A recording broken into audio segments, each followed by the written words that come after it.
아무것도 염려하지 말고 다만 모든 일에 기도와 간구로 너희 구할 것을 감사함으로 하나님께 아뢰라. 그리하면 모든 지각에 뛰어난 하나님의 평강이 그리스도 예수 안에서 너희 마음과 생각을 지키시리라.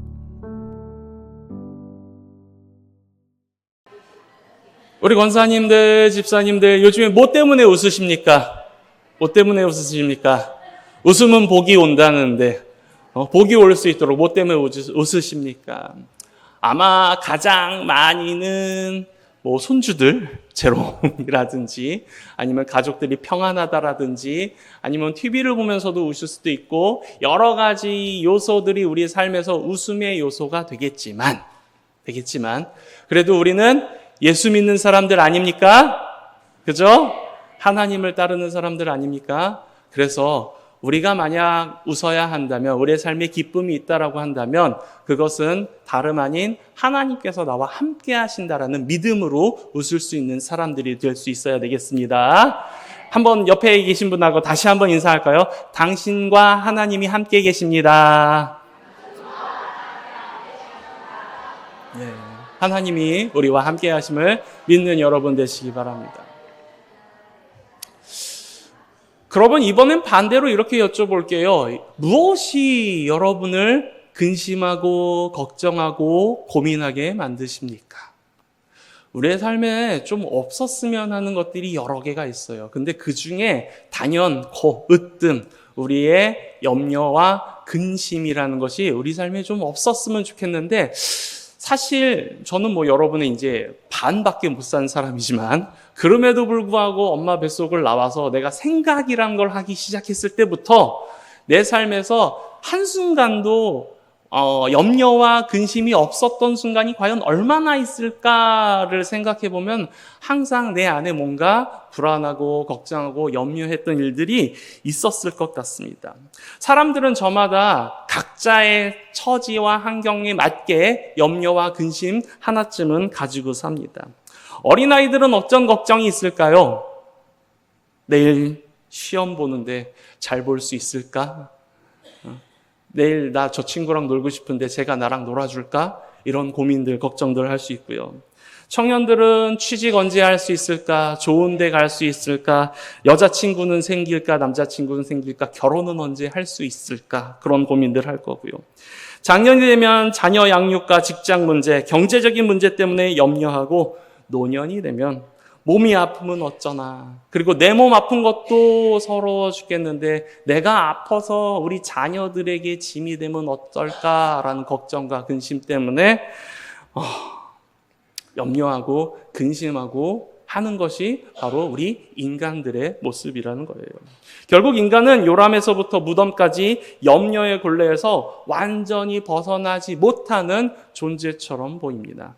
그런데 재미있는 것은요, 미국의 한 유명한 심리학자가 사람들이 하는 염려, 근심에 대해서 조사를 해봤어요. 여러분 많이 알고 있는 내용이지만 한 번 더 말씀드리면, 그런데 그렇게 조사를 해봤더니 무려 40% 정도는 절대 일어나지 않은 일들에 대해서 염려하고 걱정하고 근심한다고 합니다. 그러니까 안 일어난 일, 앞으로 벌어질 것 같은 일, 근데 벌어진 건 아니야. 그런데 그 일에 대해서 염려하고 근심하고 걱정해요. 벌어질 수도 있고 안 벌어질 수도 있는데, 근데 벌어지지도 않은 일들 가지고 염려하고 걱정하고 전전긍긍한다라는 것이죠. 그 다음에 많은 퍼센테이지는 30%인데, 근데 그런 30%는 뭐냐?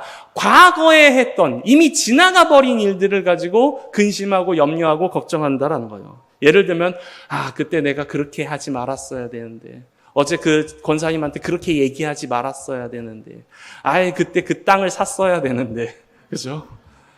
그때 그 주식을 샀어야 되는데, 제가 저희 와이프한테 했던 말이에요. 그때 삼성전자를 샀어야 되는데. 지나가 버렸어요. 되돌릴 수가 없어요. 어떻게든 무슨 고민을 하고 걱정을 해도 다시 되돌릴 수 없는데, 그럼에도 불구하고 그것에 대한 후회를 잡고 염려하고 근심하고 걱정하고 산다는 거죠.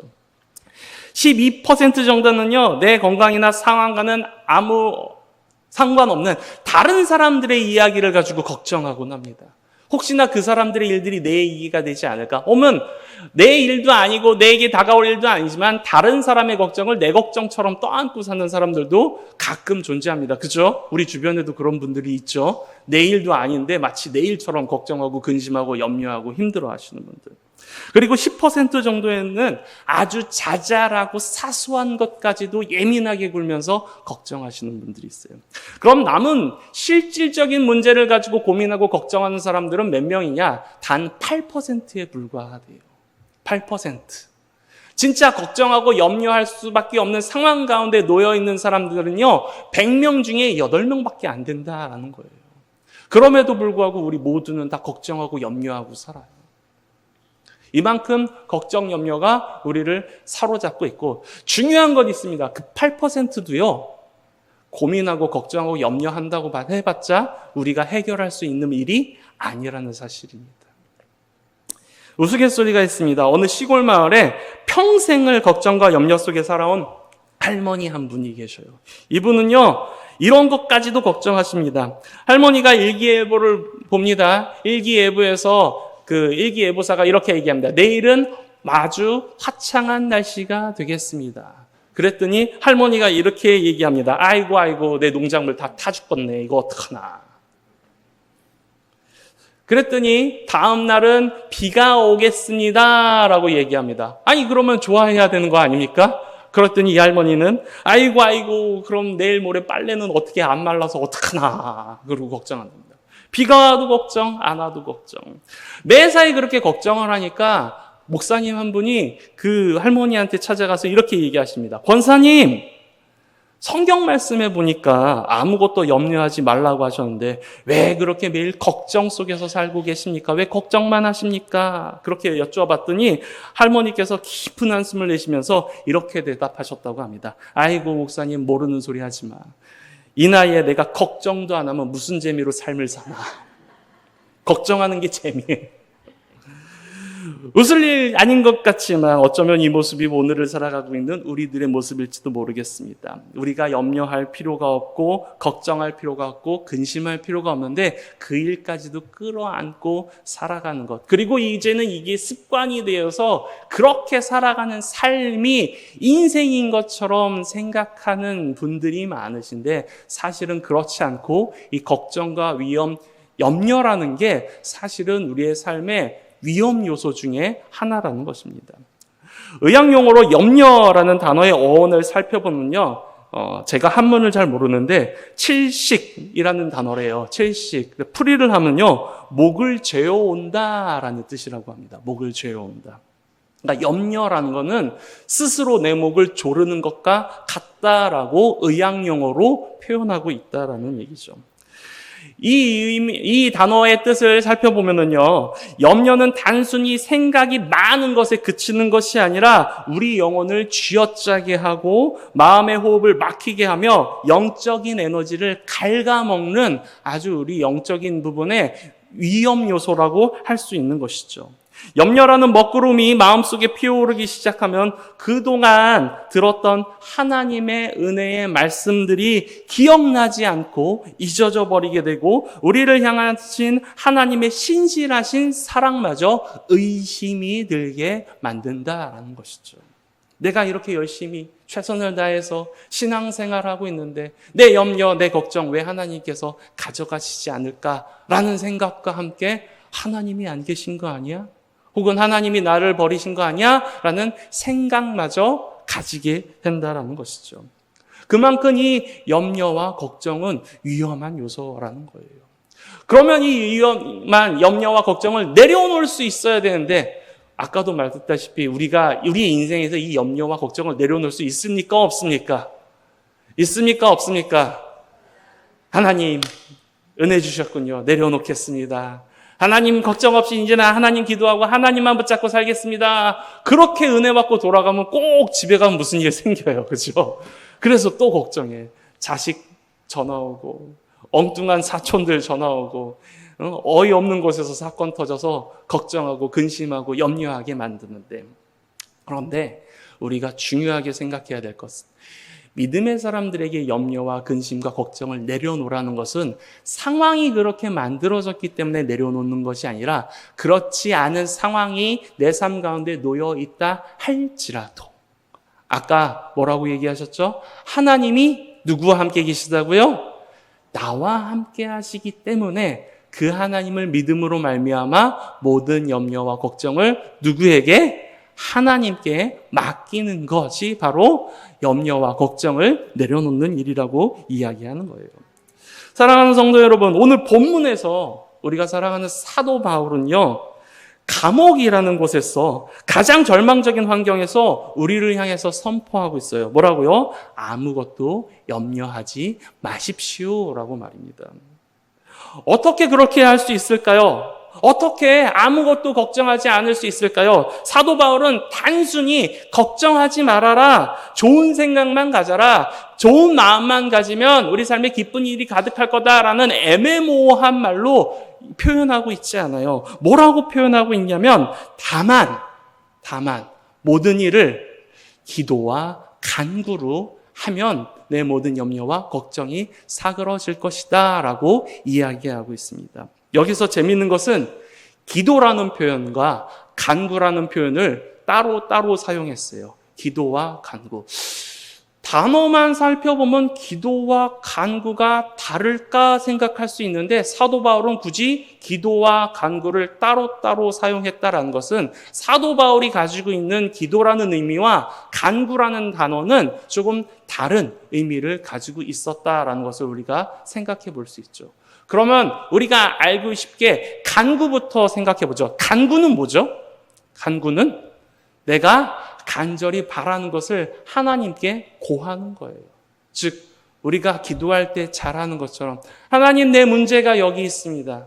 내 염려가 여기 있습니다. 내 걱정이 여기 있습니다. 그것을 자세히 하나님께 아뢰는 것이에요.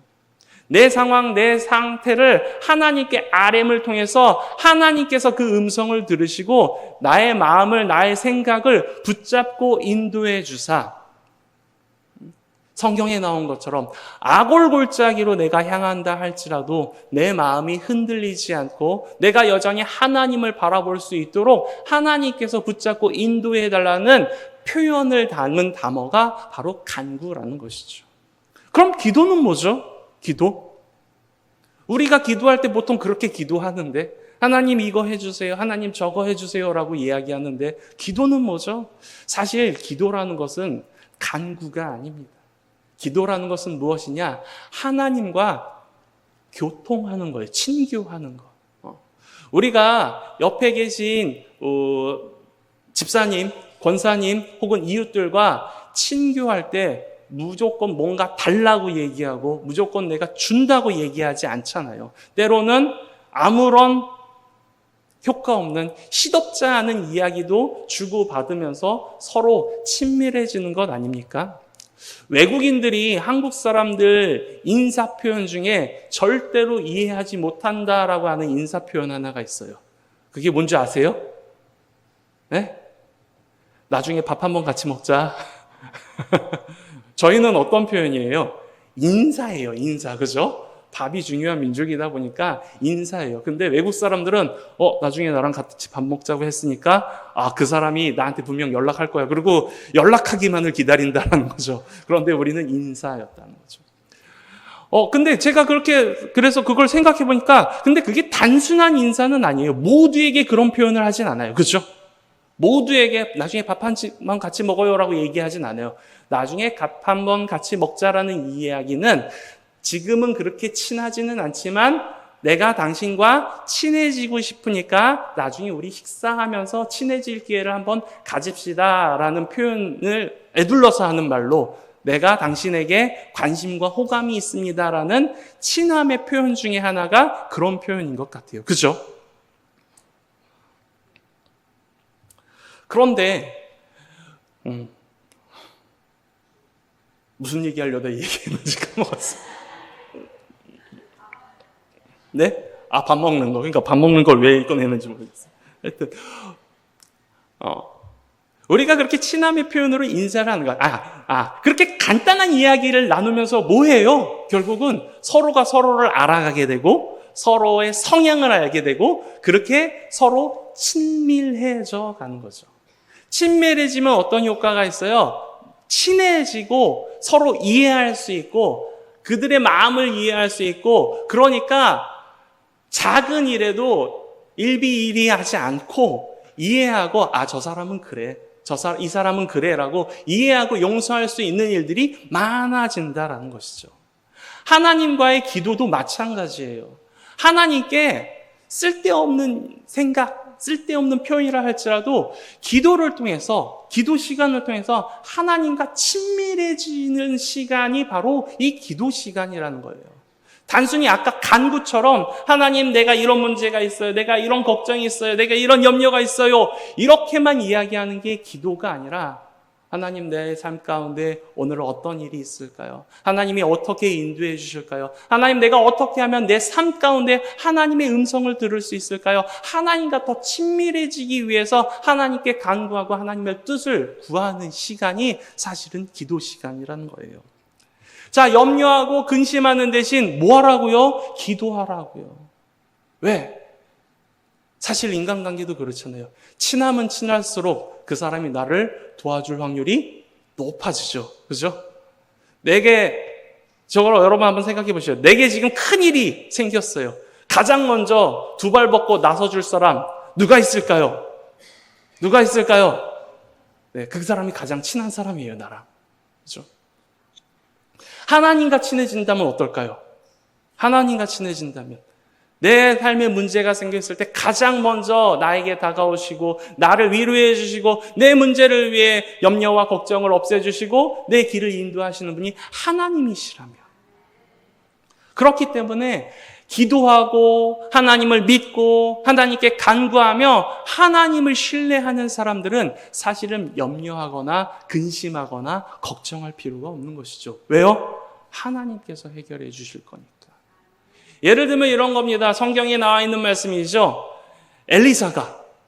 엘리사가 자고 일어났더니 엘리사가 살고 있는 성을 군대가 에워쌌어요.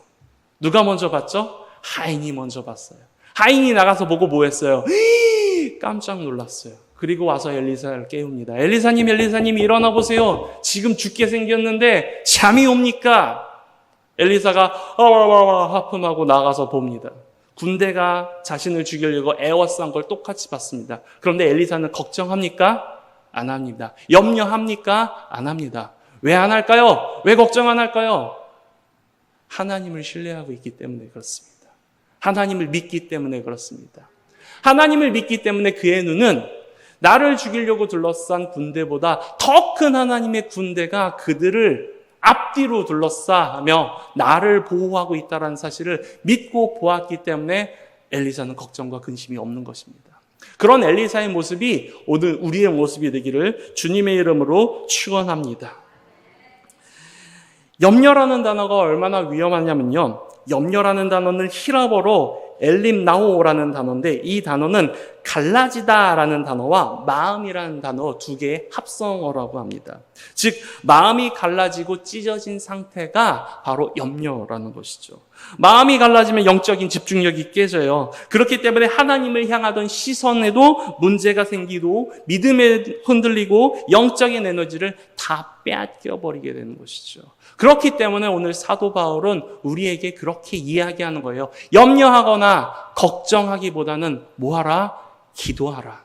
하나님을 바라보라. 나를 도우실, 나를 이끄실 하나님을 신실하게 믿으며 신뢰하라라고 이야기하는 것입니다. 사랑하는 성도 여러분, 문제가 나를 찾아올 때, 걱정이 나를 찾아올 때, 염려가 찾아올 때 이렇게 생각하시기 바랍니다. 기도하는 시간이구나. 기도하라고 하시는 거구나. 내 믿음이 흔들리고 있고 내게 유혹이 찾아오고 있고 내 믿음과 신앙이 무뎌지고 있기 때문에 하나님께서 지금 나보고 기도하라고 하나님께서 나에게 하고 계시는구나. 문제가 아니라 내가 하나님과 멀어지고 있는 게 문제구나. 그럼 지금 뭐 해야 될까요? 하나님께 나아가 엎드리는 거죠. 기도하는 거죠. 하나님께서 찾으셨으니 하나님 찾으셨어요. 하나님 부르셨어요. 하나님 말씀하시옵소서. 주의 종이 듣겠나이다. 하나님의 음성에 귀 기울일 수 있는 저와 여러분이 되기를 간절히 소망합니다. 두 번째 말씀입니다. 6절 하반절의 말씀인데 6절 하반절의 말씀인데 같이 한번 읽어볼까요? 시작. 염려하고 근심이 찾아올 때 우리가 해야 할 두 번째 일은 무엇이냐? 바로 감사입니다. 감사. 뭐에 대한 감사일까요? 두 가지에 대한 감사입니다. 첫 번째는요, 먼저 하나님께서 나에게 이루어 주신 것들에 대한 감사를 하나님께 드리는 거예요. 사실 우리의 삶에 돌아보면 많은 문제와 걱정과 염려거리가 있었죠. 그죠? 그런데 그 염려와 걱정을 무사히 잘 넘겨서 지금 이 시간 우리가 이 자리에 앉아 있는 건 아닙니까? 그죠? 몸이 아팠던 분들 계시죠? 마음이 아팠던 분들도 계시고요. 신앙이 흔들렸던 분들도 계실 수 있어요. 그래서 그때 자칫 잘못했으면 지금 이 시간에 내가 이 자리에 없을 수 있는 분들도 계셔요. 옆에 한번 바라보세요. 누가 그럴 뻔했나. 그럴 뻔한 위기를 맞았던 사람들이 바로 우리들인데 그럼에도 불구하고 그 모든 순간 하나님이 붙잡고 인도해 주셨어요. 그래서 지금 우리가 저와 여러분이 이 자리에 있을 수 있는 것입니다. 그 모든 순간을 이기게 하신 하나님께 감사드리는 거예요. 그때도 이기게 하셨으니 앞으로 다가올 문제들도 어떻게 하실까요? 이기게 하실 하나님께 감사드리는 거예요. 탈무드에 나오는 유명한 이야기가 있어요. 감사하지 못하는 사람에 대한 이야기인데요. 어느 가난한 유대인 남자가 너무나도 좁은 단칸방에 아내와 아이들 그리고 시어머니, 시아버지까지 모시고 살다 보니까 너무 좁으니까 너무 시끄럽고 너무 불편하고 그러면서 너무 짜증이 나서 견딜 수가 없는 거예요. 그 마음이 너무 힘들고 어렵고 불편해서 견딜 수가 없는 거예요. 그래서 문제를 해결하기보다는 먼저 이 마음의 문제를 해결하고 싶어서 랍비를 찾아갑니다. 그러면서 이야기합니다. 랍비님 제발 저 좀 살려주세요. 집이 너무 좁고 그래서 식구끼리 매일 부딪히고 싸우고 정신이 하나도 없습니다. 이 근심 걱정 때문에 죽을 지경입니다. 어떻게 해야 될까요? 그랬더니 랍비가 이렇게 대답합니다. 아주 이상한 처방을 내려요. 여보게 자네 혹시 집에 닭 키우나? 닭?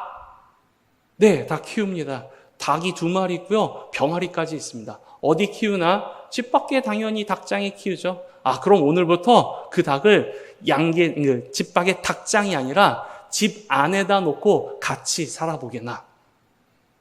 너무 이상한 일인데 이 남자는 그래도 현명하다라는 랍비가 시켰던 일이니까 그대로 한번 순종해 봅니다. 집 안에다 닭 2마리와 병아리 5마리를 풀어놓은 거예요. 어떻게 됐을까요? 어떻게 됐을까요?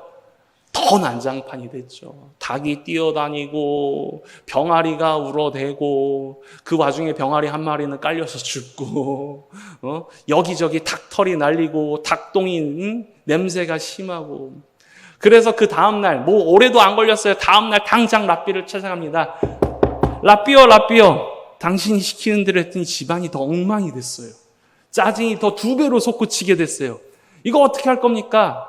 랍비가 대답합니다. 그래? 그럼 이제 원래대로 닭과 병아리들을 닭장으로 다시 한번 넣어보게. 닭장으로 넣었어요. 그랬더니 어떻게 됐을까요? 달라진 건 없어요. 집이 넓어지지도 않고요. 집이 조용해지지도 않았어요. 그런데 전에 겪었던 닭 우는 소리, 닭털 날리는 일들, 닭똥 냄새는 사라져버렸어요. 그랬더니 이 남자 마음에 뭐가 찾아오나? 평안이 찾아오기 시작했어요. 무슨 얘기인 줄 아십니까? 우리 일상에 이미 하나님께서 놀라운 축복과 은혜를 부어주고 계셔요. 족한 은혜가 우리에게 부어주고 있어요. 그런데 때로는 우리는 남들과 세상과 비교하면서 내가 가지지 못한 것들에 대한 욕심과 이기심으로 그것을 꿈꾸면서 그것에 대해서 불평하고 불만을 삼는 일들이 우리에게 있고, 그렇기 때문에 우리의 삶에 감사하지 못하고 만족하지 못하는 불상사가 우리 안에 벌어지고 있다라는 이야기죠. 그래서 두 번째 해야 할 감사는 무엇이냐면요, 일상생활에 우리에게 족한 은혜를 주시는 하나님이심을 믿고 그 하나님을 향해서 감사하는 것이죠. 아프면 아픈 대로, 걱정이 있으면 걱정이 있는 대로, 그 아픔도 걱정도 누가 주시는 것? 하나님이 주셔요. 왜인지는 모르겠어요. 왜 주셨는지는 모르겠어요. 나중에 천국 가셔서 따져보셔요. 하나님, 그때 나 이거 아프게 한 거 왜 아프게 하셨어요? 그때 마음에 걱정을 주신 거 왜 주셨어요? 그러면 하나님은 아주 명쾌하게 답을 주실 겁니다. 왜 그렇게 하셨는지. 그런데 지금 이 땅에 사는 한 모를 수도 있어요. 그런데 중요한 것은 한계를 가지고 있는 내 생각보다 더 크신 하나님께서, 모든 것을 아시는 하나님께서, 모든 것을 인도하시는 하나님께서 하나님의 계획 안에 우리의 삶을 넣고 인도하고 계시다라는 사실. 그것도 가장 좋은 길로, 가장 안전한 길로 우리를 이끌고 계시다라는 사실을 믿음으로 고백하면서 우리의 일상에 감사와 찬양을 하나님께 올려드리는 것이 바로 우리의 염려와 근심과 고민과 걱정을 없앨 수 있는 중요한 일들이라는 것이지요. 바울을 보세요. 지금 이 글을 쓰고 있는 바울은요, 아까도 말씀드렸다시피 감옥에 있어요. 멋진 휴양지나 궁전이 아니에요. 감옥, 우리 청년들이랑 한번 얘기했는데 그 당시 감옥은요, 지금 감옥과 달라요. 들어간다고 죄수들 옷 주지 않아요. 삼시세끼 밥 챙겨주지 않는다고요. 바람을 피할 수 있는 벽이나 비를 피할 수 있는 지붕이 제대로 갖춰진 곳이 아니에요. 인간답지 못하게 살아가는 곳이 그 당시의 감옥이었어요. 그런데 그 감옥에 있으면서도 바울은 뭘 했느냐? 기뻐했고 감사했고 찬양했어요. 하나님께 영광을 올려드렸어요. 그리고 나서 우리에게 이야기하는 거예요. 주 안에서 기뻐하라, 감사하라 라고 표현하고 있는 거예요. 오늘 우리가 하나님께 올려드리는 말들이 불평이나 불만이 아닌 감사와 찬양과 기도일 때 하나님께서 우리의 마음을 붙잡아 주시고 우리 앞에 마주한 문제들도 이길 수 있는 힘을 하나님께서 주시지 않을까요? 그렇게 믿음으로 간구할 수 있는 저와 여러분이 되기를 소망합니다. 마지막입니다. 그렇게 염려를 기도로 바꾸고 감사함으로 하나님께 아뢰 때 우리의 삶에 어떠한 일이 벌어질지 7절의 말씀을 통해서 이야기하고 있습니다. 같이 한번 읽어보겠습니다. 시작! 그리하면 모든 지각에 뛰어난 하나님의 평강이 그리스도 예수 안에서 너희 마음과 생각을 지키시리라. 아멘. 모든 지각에 뛰어난 하나님의 평강이라는 말은 쉽게 얘기하면 아까도 제가 말씀드렸다시피 우리의 지식으로 이해할 수 없고 우리의 눈으로 볼 수 없고 우리가 알 수 없는 그 모든 것을 알고 보고 계신 하나님께서, 우리가 생각조차 할 수 없는 많은 것을 보고 계획하시는 하나님께서 그리스도 예수 안에서 우리의 마음과 생각을 지켜주실 것이다 라고 고백하고 있는 것이죠. 여기서 지키다라는 표현은요, 어떤 의미냐면요, 당시 로마의 군대가 사용했던 용어로요, 성을 적들이 쳐들어올 때 목숨을 걸고 성을 방비하는 그 표현을 할 때 쓰는 표현이 바로 여기에도 쓰였다라고 합니다. 다시 말하면 우리의 생각을 악한 생각으로부터, 우리의 마음을 불평과 불만으로부터 지키는 일들에 우리가 그렇게 최선을 다해 목숨을 걸고 내 생각을 막아야 한다라는 것이죠. 마틴 루터가 했던 말입니다. 알고 계신 말이지만 한번 들어보시기 바랍니다.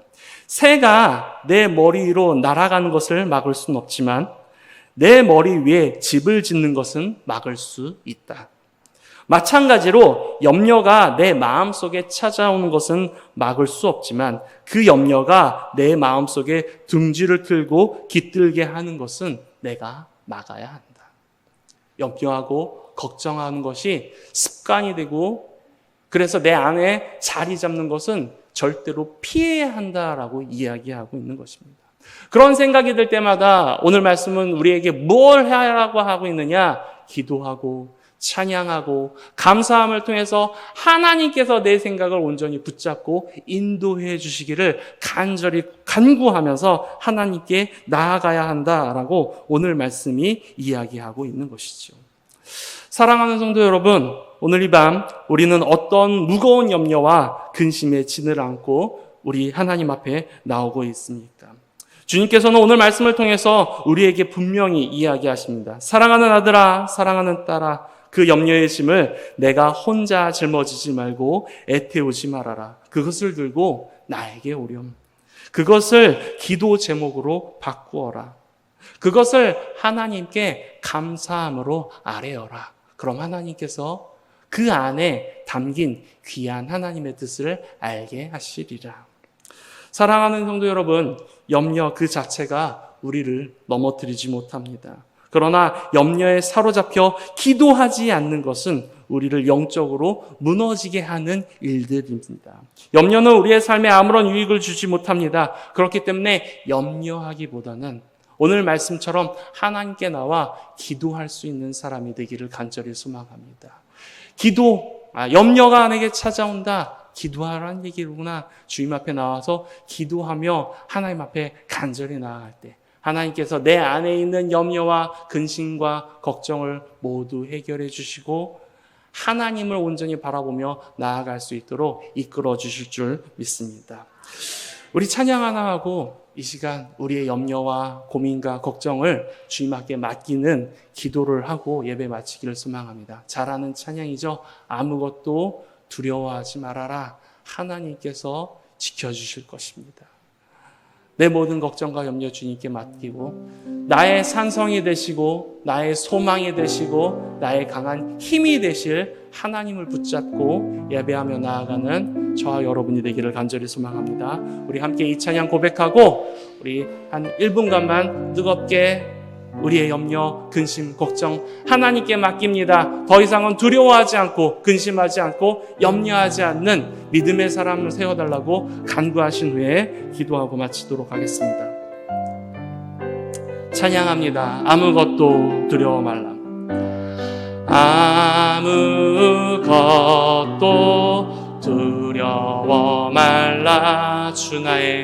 주 나의 하나님이 지켜주시네. 겁내지 마라. 겁내지 마라. 주님 나를 지켜주시네. 아무것도 두려워 말라. 아무것도 두려워 말라. 주 나의 하나님이 지켜주시네. 놀라지 마라. 겁내지 마라. 주님 나를 지켜주시네. 내 맘이 힘에 겨워 내 맘이 힘에 겨워 지칠지라도 주님 나를 지켜주시네. 아멘. 세상에 험한 풍파 몰아칠 때도 주님 나를 지켜주시네.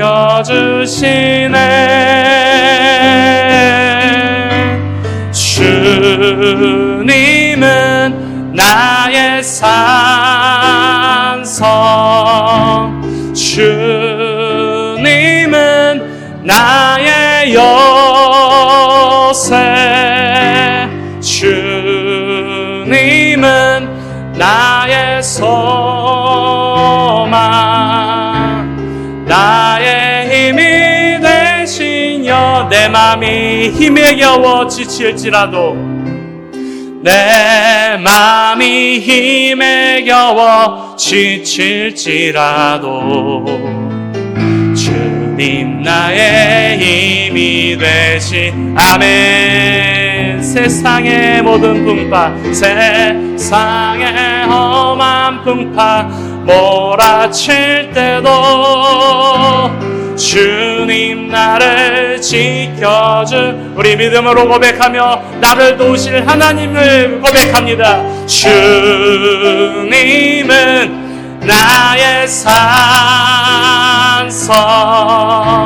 주님은 나의 요새, 주님은 나의 속. 이 시간 주님의 이름을 크게 3번 부르짖고 나의 모든 염려를 주님 앞에 맡기는 기도를 하나님께 올려드리겠습니다. 다 같이 기도합니다.